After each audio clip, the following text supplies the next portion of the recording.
선지서 변론 중거 17번째 시간입니다.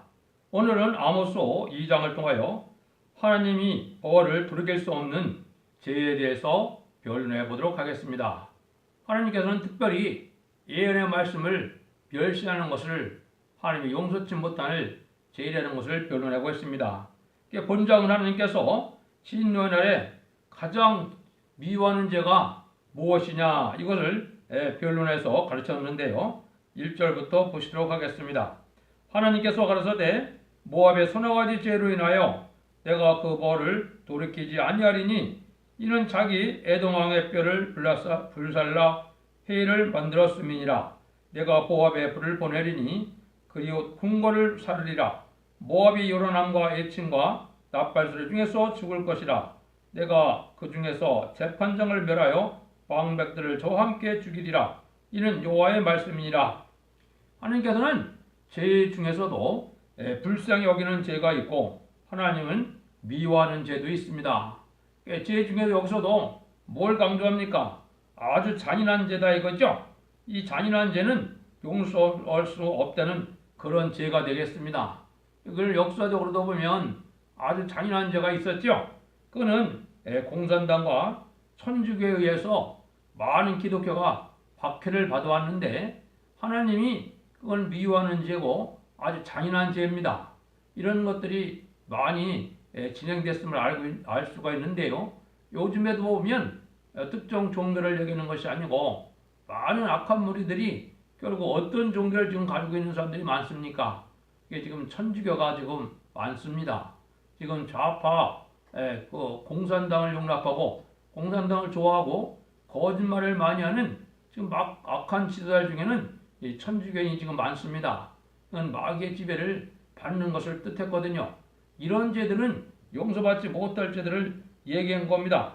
그래서 잔인한 죄를 지은 자들은 불심판을 받을 때 면치 못한다. 그래서 궁궐이 불타고 부패하니 악한 자들이 망한다는 것입니다. 그래서 종말이 되었을 때는 지도자가 부패하는 것이 역사적으로 그래 왔거든요.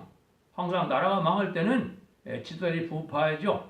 지금이 정치나 종교나 지도자들이 부패해서 심판의 환란으로 멸망할 때가 가깝다고 볼 수 있는 겁니다. 두 번째 4절 5절입니다. 여호와께서 가라사대 유다의 서너 가지 죄로 인하여 내가 그 벌을 돌이키지 아니하리니 이는 저희가 여호와의 율법을 멸시하며 그 율례를 지키지 아니하고 그 열주에 들어가던 거짓 것에 미혹하였음이라. 내가 유다에 불을 내보내리니 예루살렘의 궁궐들을 살리리라. 여기서도 또 궁궐들을 살리는 역사가 있죠. 이거는 청와대만 궁궐이 아닙니다. 이거는 시장 공간이나 도지사 공간들도 이게 궁궐입니다.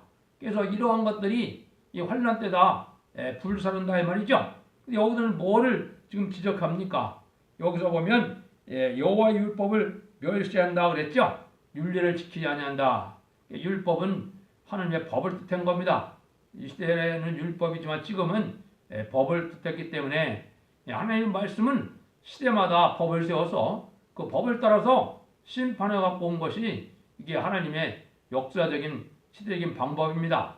하나님은 그 시대에 시대적인 사명들을 세워주고 세대적인 법을 세워서 그 법대로 역사하고 심판하는 것이 하나님의 과거의 역사였습니다. 그러면 여기서도 보면 아무리 택한 자라도 유대라도 식인법을 멸시할 때 자동적으로 하나님의 대적이 된다 이 말이죠. 하나님의 말씀을 멸시하고 거짓 선지자 따라가는 죄, 참된 종이 나타나서 참된 진리를 증거하는데도 이에 따라가지 않는 것은 벌을 받게 된다. 참된 종이라는 것은 시대적인 사명자를 뜻했습니다. 하나님이 성령의 능력으로 시대적인 사명자를 통하여 법을 세워서 변론하게 하는데 그 법을 따라가지 않는 자면은 누구를 따라가지 않는 거나 마찬가지입니까? 그 종을 대적하는 것은 하나님을 대적하는 거와 마찬가지고 그 종을 따라가지 않는 것은 하나님을 따라가지 않는 거와 마찬가지입니다. 그래서 대적이 돼서 멸망을 받게 된다 이 말입니다. 그래서 인간 종말에는 지금의 뭐가 법이냐? 이제는 마지막 법이 예언의 법입니다. 그래서 예언의 법은 뭐라고 그랬습니까? 선지서와 계시록이라고 그랬죠. 선지서와 계시록을 지킨 지금까지는 2000년 동안에 십자가의 법을 지켰기 때문에 은혜의 생명의 법을 이게 안 믿으면은 영혼을 구원받지 못하는 시대였지만은 지금은 예언서 계시록에 예언의 말씀을 읽고 듣고 지키는 시대가 온 겁니다. 요때를 환란 시대라 그러는 겁니다. 그래서 환란 시대가 임박해서 지금 변론이 전 세계로 알려지는 것이 이게 마지막 하나의 심판의 비밀을 알려주는 그런 역사가 되겠습니다. 그럼 역사적으로 이런 법을 잠깐 살펴본다면은 첫 번째는 역사적으로 무슨 법이 있었습니까? 에덴 동산에서는 선악과의 법이 있었던 겁니다. 선악과를 먹으면 정령 죽으리라. 반드시 죽는 거죠. 이거를 지키지 않으니까 뱀에게 졌고 또 에덴에서 쫓겨나는 일이 있었죠. 이런 일이 있었죠. 그 다음에는 이 아담의 후손 중에서 이 가인의 후손과 이제 아벨의 후손 아벨 대신 셋을 주셨는데 셋의 후손도가 뭐를 했습니까? 혼혈을 했거든요. 그때 당시는 혼혈 금지법이 있었던 겁니다. 지금도 하나님을 믿는 자와 이방인이 안 믿는 자와 결혼하면은 하나님이 경건한 자녀를 주지 않는 겁니다. 여러분들이 경건한 자녀를 얻어서 복을 받으려면은 믿음이 좋은 사람들끼리 쉽게 말하면 중생한 자들이 중생의 법을 지키면서 중생을 받아서 십자가의 법을 지키고 은혜 가운데 하나님을 잘 섬기면은 하나님의 경건한 자손을 주는 겁니다. 그래서 한때는 이제 그런 혼혈금지법이 있었죠. 그 다음에 아브라함 때는 무슨 법이 있었습니까? 아브라함 때는 할례법을 줬죠. 할례를 받지 않으면은 하나님의 백성이라도 백성에서 끊쳐지는 역사가 있었죠. 그때는 할례의 법이 그 시대의 법인 겁니다. 아브라함에게 대표적으로 준 거죠. 그 다음에는 이제 무슨 일이 있었습니까? 율법과 계명이죠. 모세를 통하여 율법과 계명을 줘서 율법을 지키지 않으면 또 하나님의 백성으로 끊쳐지게 되고 멸망하게 되는 겁니다. 할례법을 안 지켰어도 할례를 안 지키면 제사 지내도 하나님 안 받는 거죠. 할례를 받아야만 제사를 받는 거나 마찬가지로 또 이제는 율법 시대는 율법을 지키지 않으면 멸망하고 돌에 맞아 죽는 일이 벌어지는 거죠. 그런 일이 있었죠.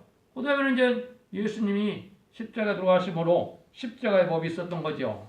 십자가의 법이 2000년 동안 지금 내려왔는데요. 이게 지금 중요한 때가 된 겁니다. 이제 십자가의 법은 1세기 초에 세워진 거죠. 지금이 2000년 전에 예수님이 역사했던 시대와 지금 비슷한 그런 상황에 있는 겁니다.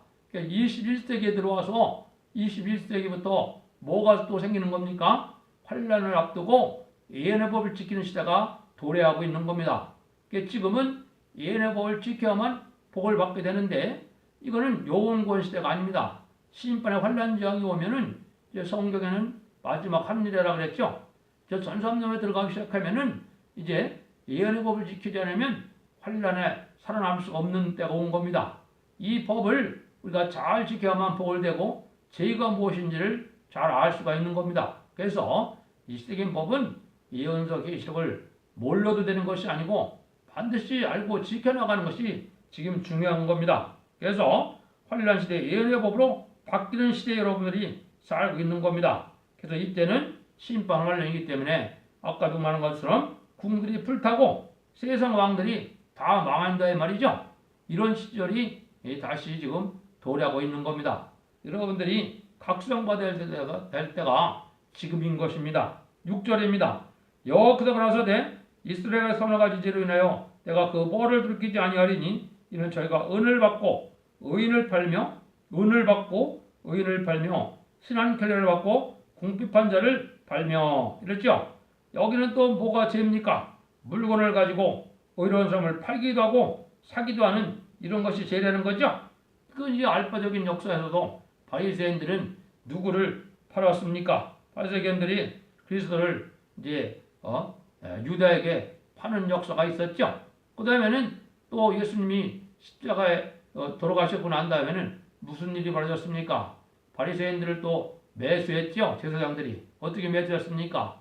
예수님의 부활을 이제는 못 증거하기 위해서 실제로 훔쳐갔다 이렇게 또 매수하는 경우가 있었죠. 이게 다 죄거든요. 그래서 상대방을 중상모략하기 위한 사람을 매수하는 것이 죄다. 이 마태복음 28장에 보면 그 내용이 기록되어 있죠. 그래서 그런 거나 마찬가지로 지금은 뭐예요? 인신매매도 죄이죠. 인신매매도 죄이지만은 지금은 뭐 하느님의 교회까지도 다 물질처럼 계산해서 팔고 사는 시대가 됐죠. 이 하느님 앞에 큰 죄를 짓게 되는 겁니다. 여러분들이 이 교회도 하나님의 법대로 하나님의 은혜대로 이거를 운영해야 되는데 그냥 세속적인 바봉으로 상속도 하고 막 이런 식으로 하면 하나님 앞에 큰 진노를 받게 되는 겁니다.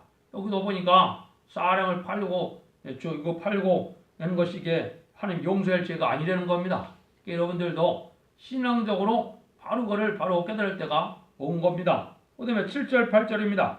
가난한 자의 머리에 있는 티끌을 탐내며 겸손한 자의 길을 굳게 하며 부자가 한 젊은 여인에게 다녀서 나의 거룩한 이름을 더럽히며 모든 담 옆에서 전당 잡은 옷 위에 누우며 저의 신의 전에서 벌금을 얻은 포도주를 마심이니라. 이거는 물질이 아주 탐내는 것을 뜻했죠. 가난한 자의 것을 아주 탐낸다 이거 합니다. 그 다음에는 겸손한 자들을 잘못 인도하는 그런 죄도 있고 그 다음에는 무슨 죄라 그랬습니까? 여기에 보니까 그리스도인이 가난해서 갚을 것이 없다고 물건을 전당 잡으면 망하는 죄입니다. 전당 잡았다 그랬죠? 전당 잡은 옷 위에 넣으며 옛날에는 귀한 물건이 없는 시대니까 겉옷이 아주 중요한 거죠. 그쪽 나라의 팔레스타인 그쪽에서는 그때 당시에 겉옷 자체가 아주 중요한 의미를 갖고 있죠. 그게 낮에는 이제 입고 다니고 저녁에는 그 옷을 가지고 입을 삼아서 자고 이런 시대거든요. 근데 그거를 전당 잡았다 이거죠. 하나님 이걸 아주 싫어하는 죄랍니다. 그래서 이 전당 잡고 그러는 거는 망하는 죄인데 현대로 보면 뭐가 되겠습니까? 이래 고리대고 뭐 같은 걸 해서 이자를 받아먹는 행위가 의로운 행위가 아닙니다. 그래서 형제에게는 빌려줘도 이자를 받지 않아야 되고 또 그냥 무상으로 줄 수 있으면 주고 이렇게 거래해야 되지. 이게 많은 이자를 받아먹고 그 가난한 자를 이렇게 억압하고 가난한 자의 것을 탐내고 이것은 하나님이 아주 미워하는 죄라 용서받지 못할 죄라 이 말입니다. 여러분들이 그런 일이 있으면 철저히 회개해서 우리가 바로 사는 삶을 살아야 될 때가 온 겁니다. 특별히 여기 가난한 자, 겸손한 자를 잘못 인도하는 죄다 그랬는데 이거는 지금으로 뭐가 있습니까? 말씀 앞에 진리 앞에 시대적인 법을 순종하여 복을 받게 해야 되는데 어떤 길로 인도합니까? 공산당을 좋아하고 용공협상을 좋아하고 친중 친북 정책을 해서 왜냐하면 마귀 세력을 용납하는 것 자체는 엄청난 죄입니다. 성경에는 원수가 두 가지가 있는 겁니다. 원수가 인간적인 원한을 푸는 것도 원수가 될 수 있지만은 이거야 우리가 용서할 대상이 되지만은 또 한 가지 원수는 뭡니까? 마귀가 원수거든요. 마귀는 타협의 대상이 아니고 용서할 대상이 아닙니다. 근데 마귀의 세력이 누굽니까? 마귀의 세력이 바로 공산당 무신론 사상을 들고 나오는 공산당 세력이 마귀의 세력이거든요. 근데 그거를 좋아하는 방법으로 지금 정치 지도나 종교 지도자가 용납하고 있거든요. 대표적인 게 WCC인데 WCC를 용납하는 교회들이 참 많죠. 그 하나님 앞에 용서받기 힘든 죄가 되는 겁니다. 여러분들도 좌파 정치인들이 용궁업성을 좋아한다 해서 거길 따라가면 같이 망할 수밖에 없는 그런 죄가 되는 겁니다. 9절에서 12절입니다. 내가 아모리 사람을 저희 앞에서 멸하였느니 그 키는 백양목 높이와 같고 강하기는 상수나무 같으니 내가 그 위에 열매와 그 아래의 뿌리를 진멸하지 아니하였느냐. 내가 너희를 애굽 땅에서 이끌어내어 40년 동안 광야에서 인도하고 아모리 사람의 땅을 너희로 차지하게 하였고 또 너희 아들 중에서 선지자를 너희 청년 중에서 나시를 사람을 일으켰느니 이스라엘 자손들이 과연 그렇지 아니하냐. 이는 여호와의 말씀이라. 그러니 너희가 나시 사람으로 포도주를 마시게 하며 또 선지자에게 명하여 예언하지 말라 하였느니라. 이게 하나님이 이제 쓰시는 종들이 나오는데 거기에 이제 순종치 않는 것이 죄라는 거죠. 하나님이 이제 능력의 역사임으로써 구원을 받고도 예언의 말씀을 무시하는 일은 돌이킬 수 없는 죄다. 이것은 이 죄는 배도적인 행동이므로 용서할 수 없는 심판을 받게 된다 이 말입니다. 이거는 은혜를 받고도 은혜를 발변하는 삶을 살아가면 멸망이 온다 이 말입니다. 하나님의 은혜를 받으면 은혜에 감사해서 주님께 순종하는 삶을 살아야 되는데 이걸 배도하는 삶을 살아간다면 멸망받을 수밖에 없는 죄가 되는 거죠. 하나님께서 또 이스라엘 백성을 애굽에서 인도하여 가나안 백성을 죽이고 땅을 주었으나 이들이 예레미야의 말을 안 듣다가 망했죠. 그래서 이사야 선지나 예레미야 선지를 말을 안 듣다 망한 것처럼 이제는 주님의 피를 흘려서 이제는 우리에게 십자가의 도를 믿게 하셨죠. 주님의 피로 우리를 구속해 줬는데 지금은 이제 그 영원권 시대를 지나가고 있다 그랬죠. 그러면 지금은 뭡니까? 예언의 법을 통하여 새 시대의 축복을 이 왕국 건설을 해서 그리스도의 날에 천년방황에 들어가는 이런 비밀을 전하는데 그거를 안 받아들이면 이것과 죄가 되는 겁니다. 지금까지는 십자가의 도를 믿지 않으므로 지옥 가는 그런 죄를 범했지만 지금은 새 시대 가는 진리의 말씀을 이게 믿지 않고 순종하지 않으면 이게 죄가 돼서 심판을 받게 된다 이 말입니다. 그래서 종말의 예언을 믿지 않고 부패하니 멸망할 것이다 이 말입니다. 망할 인간들은 여기 하는 것처럼 뭐예요? 예언의 말씀을 아주 듣기 싫어한다 이 말이죠. 예언을 믿지 않고 여기 보니까 뭐라 그래요? 타락하게 되지만은 예언하지 말라 이런 얘기를 했죠. 그러니까 망할 인간들은 예언서를 변론할 때 예언의 기록을 변할 때 이걸 듣기 싫어하거든요.